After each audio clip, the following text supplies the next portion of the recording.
சுரத கவசம் என்பது திருவண்ணாமலையில் வாழ்ந்த பரம யோகியான ஸ்ரீ யோகிராம் சுரத்குமாரை போற்றி பாடப்படும் பக்தி கவசமாகும். கவசம் என்பது பாதுகாப்பை குறிக்கும் ஒரு பரம்பொருள்.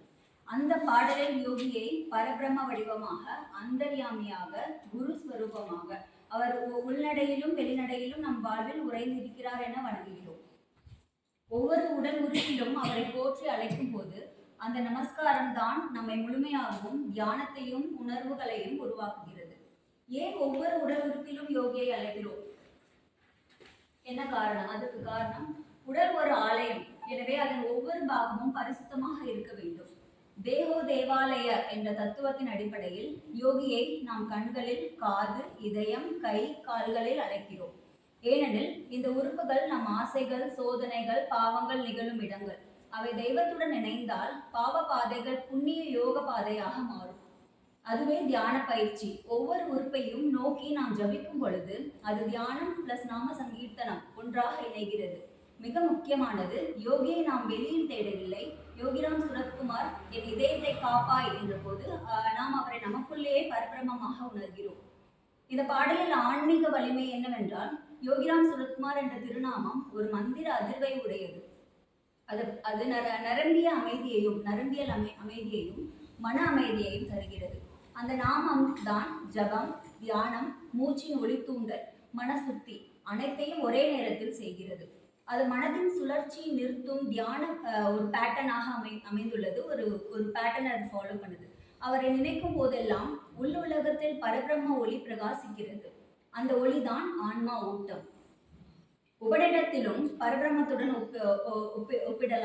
ஒப்பிட முடியும். உபநிடத்தில் ஈஷாவாஸ்யமிதம் சர்வம், அனைத்திலும் தெய்வம் நிறைந்துள்ளது. அதே போல் சுரத கவசத்தில் யோகியின் நாமம் உடலில் ஒவ்வொரு உடல் பாகத்திலும் இருக்கதாக நம்ம நினைக்கிறோம். அதாவது அவர் எங்கும் நிறைந்த பரபிரமம், வெளியில மட்டும் இல்லை, நம்ம உடல்லையும் அவர் நிறைந்திருக்கிறார் அப்படிங்கிறத நம்ம உணர்த்துறோம்.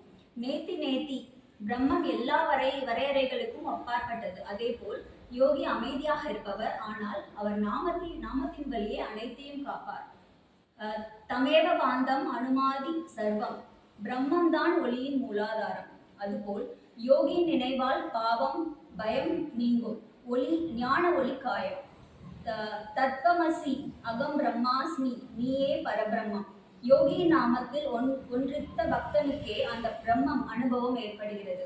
அதனால் சுரத கவசம் என்பது பக்தியில் மூழ்கிய உபநிடம். இத யோக சாஸ்திரத்தில் ஒவ்வொரு அம்சமும் இந்த கவசத்தில் இயற்கையாக கலந்துள்ளது. நாமஜபம் யோகிராம் சுரத்குமார் என்ற திருநாமம். தியானம் பிளஸ் பிராணாயாமம், சுவாச ஒழுங்கும் மன ஒருமையும். சக்ரா தூண்டல், ஒவ்வொரு உறுப்பிலும் அழைக்கும் அதிர்வுகள். சித்த சுத்தி, மனதிலிருந்து பயம், கலக்கம் அதை அகற்றுதல். ஞான அனுபவம், யோகியின் நினைவு வழியாக பரபிரம்மத்தை உணர்த்துவது. இதன் மையம் அவரே நாமமே தியானம், தியானமே முக்திக்கு வாயில். சுரத கவசம் என்பது பக்தி வழி ஆன்மீக காப்பு, தியான வழி உள்ளத்தையும் சுத்திகரிக்கும் நுட்பம், பரபிரம்மம் அனுபவத்தை உருவாக்கும் வழி, யோக சாஸ்திர நடைமுறையில் உயிர்ப்பிக்கின்ற ஒன்று. உபநிடத்திலும் கூறப்படும் ஞானத்தை சிந்தனையில் மட்டுமில்லாமல் அனுபவமாக உணர செய்யும் புனித கவசமாகும். யோகிராம் சுரத்குமார், யோகிராம் சுரத்குமார், யோகிராம் சுரத்குமார். ஜெய் குரு ராயா.